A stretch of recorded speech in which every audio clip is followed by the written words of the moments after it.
সুপ্রিয় পঞ্চম শ্রেণীর শিক্ষার্থীবৃন্দ, আসসালামু আলাইকুম। ময়মনসিংহ উচ্চ বিদ্যালয় কর্তৃক আয়োজিত অনলাইন ক্লাসের পক্ষ থেকে তোমাদের শুভেচ্ছা। আজকে আমি তোমাদেরকে বাংলা পড়াবো। আজকে আমি তোমাদেরকে খুব সুন্দর একটি কবিতা পড়াবো। আর কবিতাটির নাম হলো স্বদেশ, আর লিখেছেন আহসান হাবিব। তোমরা নিশ্চয়ই বাসায় কবিতাটি রিডিং করেছো, তারপরেও আমি তোমাদেরকে প্রথমে কবিতাটি একটু পড়ে শোনাচ্ছি। তোমরা সবাই বই নিয়ে বসে পড়ো। স্বদেশ, আহসান হাবিব। এই যে নদী, নদীর জোয়ার, নৌকা সারে সারে, একলা বসে আপন মনে, বসে নদীর ধারে।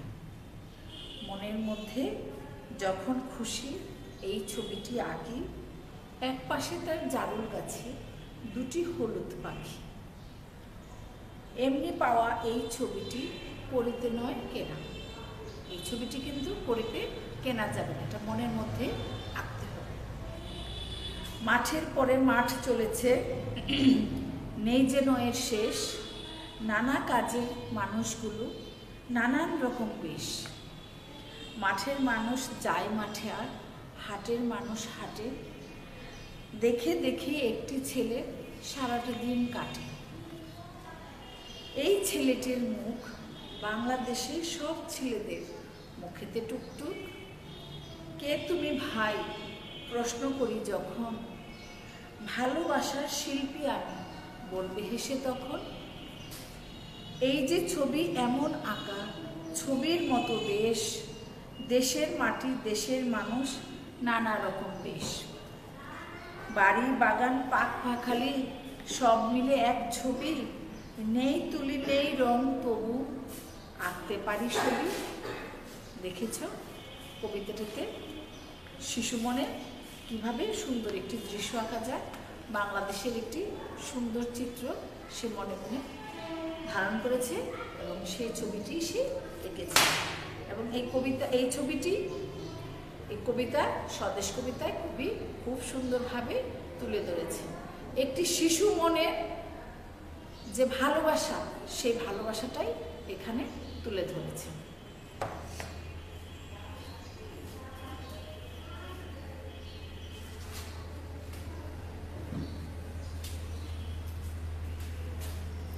সুপ্রিয় শিক্ষার্থীরা, আমি তো তোমাদেরকে কবিতাটি সুন্দর করে পড়ে শোনালাম। তোমরা কিন্তু বাসায় কবিতাটি আরেকবার পড়ে নেবে। যত পড়বে তত ভালো লাগবে, ততই তুমি তোমার দেশকেও ভালোবাসতে পারবে। আর যখন তুমি দেশের প্রতি দেশকে ভালোবাসবে, তখন তুমিও একজন ভালো মানুষ হিসেবে গড়ে উঠতে পারবে। যে দেশকে ভালোবাসতে জানে সে কখনো খারাপ হবে না, তার মধ্যে অবশ্যই ভালো মানুষই গড়ে ওঠে। তাহলে প্রিয় শিক্ষার্থীরা, তাহলে এখন এসো আমি তোমাদের এই কবিতাটির মূল ভাব নিয়ে আলোচনা করি। তোমাদের প্রথম প্রশ্নটাই হলো, 1 নম্বর প্রশ্ন হলো কবিতাটির মূল ভাব। কবিতাটির মূল ভাব জেনে নিই। তাহলে সুপ্রিয় শিক্ষার্থীরা, এসো আমরা কবিতাটির মূল ভাবটা জেনে নিই। কবিতা এখানে বলেছে বাংলাদেশ নদীমাতৃক দেশ। তোমরা তো জানো বাংলাদেশে, তোমরা নিচের ক্লাসে ক্লাস 3 সম্ভবত পড়েছ, 13শত নদীর দেশ এই বাংলাদেশ। তো বাংলাদেশকে কিন্তু নদীমাতৃক দেশ বলে আখ্যায়িত করা হয়েছে। আমরা সবাই জানি বাংলাদেশ নদীমাতৃক দেশ, অর্থাৎ এদেশের সবখানেই নদী দেখা যায়। তুমি যেখানেই যাবে সেখানেই কিন্তু তুমি নদী দেখতে পাবে, হয় বড় নদী নয়তো ছোট নদী। সোজা কথা, নদী তুমি পাবে। স্বদেশ কবিতায় বাংলাদেশের প্রকৃতি ও মানুষের জীবনযাত্রার ছবি তুলে ধরা হয়েছে। এই কবিতায়ও বাংলাদেশের প্রকৃতি এবং মানুষের জীবনযাত্রার ছবি তুলে ধরা হয়েছে। একটি ছেলে সেই ছবি দেখছে ও তার মনের ভিতর ধরে রাখছে। এই যে কবিতায় যে শিশু কথাটি বলা হয়েছে, যে ছেলেটির কথা বলা হয়েছে, সেই ছেলেটি কী করছে, বাংলাদেশের এই প্রকৃতি দেখছে, বিভিন্ন রকম দৃশ্য দেখছে এবং বাংলাদেশকে দেখছে, এবং সেই ছবিগুলো সে তার মনের মধ্যে ধরে রাখছে। এখানে আছে নদীর জোয়ার, নদীর তীরে নৌকা বেঁধে রাখা, গাছে গাছে পাখির কলকাকলি, এইসব। তাহলে দেখো ছেলেটি, এই যে বাংলাদেশকে নদীমাতৃক দেশ বলা হয়েছে এবং নদীতে তো সবসময় নৌকা চলে, তাই না? সারি বেঁধে বেঁধে নৌকা, তারপর নদীতে জোয়ার আসে, ভাটা, এগুলো সবই সে খুব মনোযোগ দিয়ে দেখে। এবং আরেকটা জিনিসও দেখে, গাছে পাখপাখালি তো জানো মানে অনেক পাখি, তাই না? এই পাখির কলকাকলি মানে পাখির বিভিন্ন রকম গান, শব্দ, ডাকাডাকি, এগুলো সে খুব মনোযোগ দিয়ে শোনে এবং তার মনের মধ্যে এই সব কিছুই সে ধরে রাখে। সবই ছেলেটির মনে নিজের দেশের জন্য মায়া, মমতা ও ভালোবাসা অনুভূত হচ্ছে। এই কবিতা কবি এই যে ছেলেটি বলছে তার নিজের দেশের জন্য মায়া, সে যে বাংলাদেশকে এত ভালোবাসে, বাংলাদেশের প্রকৃতি, রূপ, সব কিছু সে এত সুন্দর করে দেখছে এবং ভালোবাসছে, তার মনের মধ্যে ধরে রাখছে। এখানে এই কবিতা এই ভালোবাসা অনুভূতিটাই প্রকাশ পেয়েছে। সুপ্রিয় শিক্ষার্থীরা, তোমরা নিশ্চয়ই বুঝতে পেরেছ আমি তোমাদেরকে এই কবিতার মূল ভাবটা পড়ালাম এবং তোমরাও সেটা বাসা বাড়িতে করে ভালো করে বুঝে নেবে, তাহলে তোমাদের কাছে একদম সহজ মনে হবে। এরপরে দেখো কি আছে 2 নম্বরে। আচ্ছা দেখো, শব্দগুলো পাঠ থেকে খুঁজে বের করি, অর্থ বলি। তোমরা তো সবাই জানো যে বাংলা বইয়ের পেছনের অংশে শব্দের অর্থগুলো দেওয়া থাকে।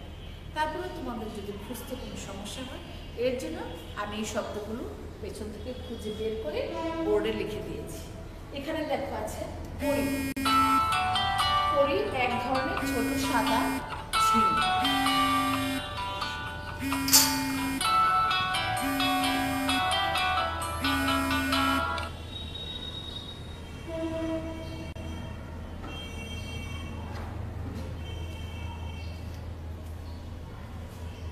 প্রিয় শিক্ষার্থীরা, এখানে আছে পরি। পরি শব্দের অর্থ হলো এক ধরনের ছোট সাদা ঝিনুক। টুকটুক, টুকটুক শব্দের অর্থ হলো গাঢ় অথবা সুন্দর। তাহলে টুকটুক শব্দের অর্থ কি? গাঢ় অথবা সুন্দর। আর এর আগেটা আমি কি বলেছিলাম? পরি। পরি মানে এক ধরনের ছোট্ট সাদা ঝিনুক। আগেকার দিনের মানুষ কোনো কিছু কেনাকাটা করলে সে কেনাকাটাটা করতো পরি দিয়ে, মানে ঝিনুক দিয়ে। আচ্ছা, এরপরে আসে শিল্পী। শিল্পী শব্দের অর্থ কি? যেমন চিত্রশিল্পী। চিত্রশিল্পী কারা জানো? যারা ছবি আঁকে। এই কবিতার এই ছোট শিশুটির কথা এখানে বলা হয়েছে। সে একটা চিত্রশিল্পী, তার মনের মধ্যে বাংলাদেশের যে সুন্দর ছবিটা ধারণ করছে, এর জন্য তাকে চিত্রশিল্পী বলা হয়েছে। পাখপাখালি। পাখপাখালি শব্দের অর্থ হলো নানা ধরনের পাখি। পাখপাখালি শব্দের অর্থ কি তাহলে? নানা ধরনের পাখি। সুপ্রিয় শিক্ষার্থীরা, আমি তোমাদেরকে শব্দের অর্থগুলো এতক্ষণ পড়ালাম। তাহলে এরপরে কি আছে আসো আমরা তাহলে সেটা দেখি। এখানে আসছে কি, আমি এটা মুছে দিচ্ছি।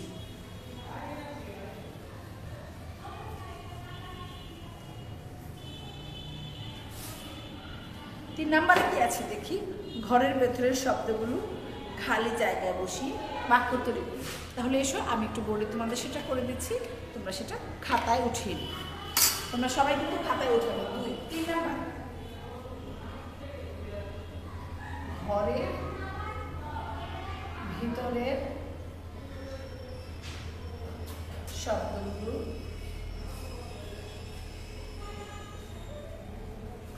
খালি জায়গায় বসিয়ে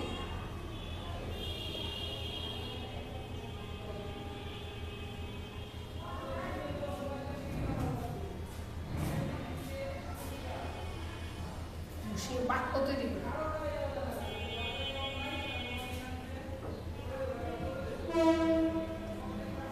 আচ্ছা, এখানে শব্দগুলো কি কি আছে দেখি। প্রথমটা আছে কি? টুকটুকে, শিল্পী, পাখপাখালি, করি।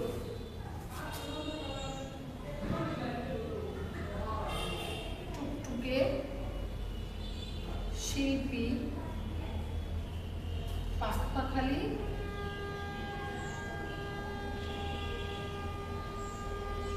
আরেকটা হলো পরি। এই প্রত্যেকটাকে আমি একটু ঘরের ভিতরে ঢুকিয়ে দিচ্ছি, তোমাদেরকে বুঝতে সুবিধা হবে, আমারও বোঝাতে সুবিধা হবে। ঠিক আছে, তাহলে এখন প্রথম সব বাক্যটা কি আসে দেখি। বলছে এদেশে আগে এখনকার মতো টাকা পয়সা ছিল না, লোকে কেনাবেচা করতো দেশ দিয়ে। তাহলে আমি বাক্যটা উঠাই, এদেশে আগে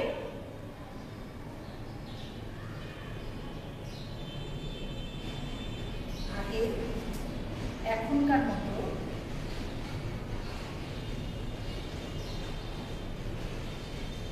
টাকা পয়সা দিয়ে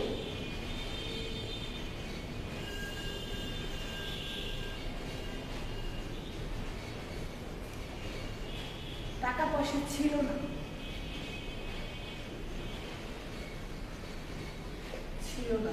লোকে কেনা বেচা করতো,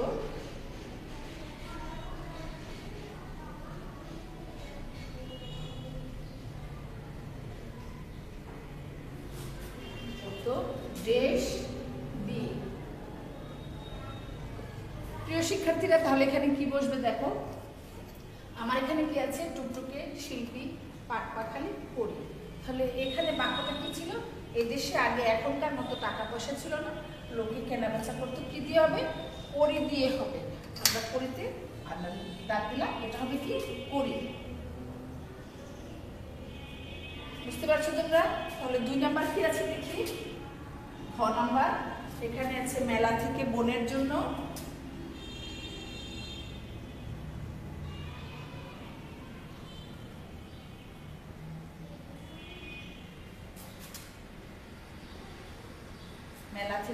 জন্য একটা জামা কিনে আনা, দেশ একটা জামা কিনে আনা,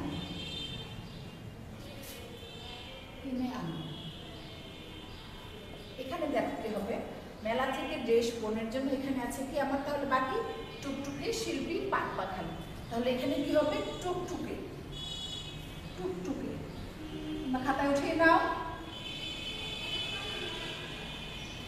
শিক্ষার্থীরা, তোমরা নিশ্চয়ই এই দুটি বাক্য খাতায় উঠিয়ে ফেলেছো। তাহলে আমি এই দুটো মুছে দেই, আমি আর দুটো লিখে দিচ্ছি।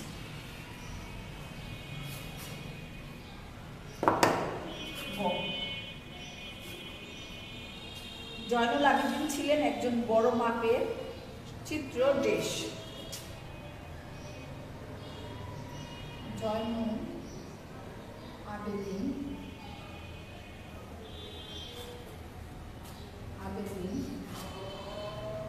ছিলেন একজন বড় মাপের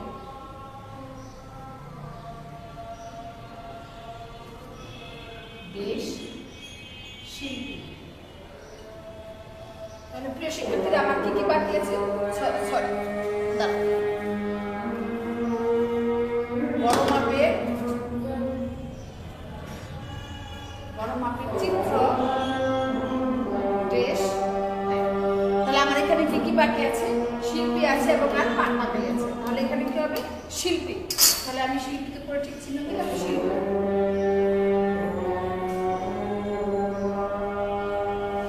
আচ্ছা, এরপরে আসি ঘ নাম্বার,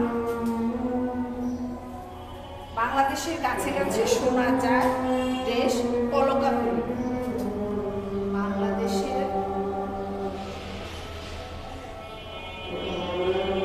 কাছে কাছে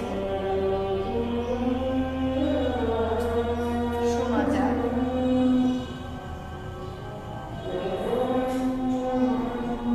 দেশ কলকাপুরি।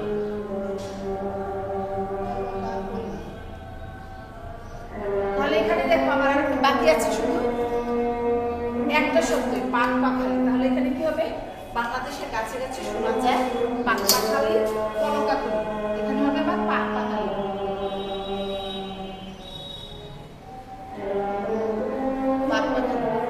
তাহলে সুপ্রিয় শিক্ষার্থীরা, তোমরা তো নিশ্চয়ই বাক্যগুলি উঠিয়ে নিয়েছো, আর বাকি রইল শুধু প্রশ্ন। সামনের ক্লাসে এসে আমি তোমাদের সেই প্রশ্নগুলো করে দেব। তাহলে আজকে এখানে শেষ করছি।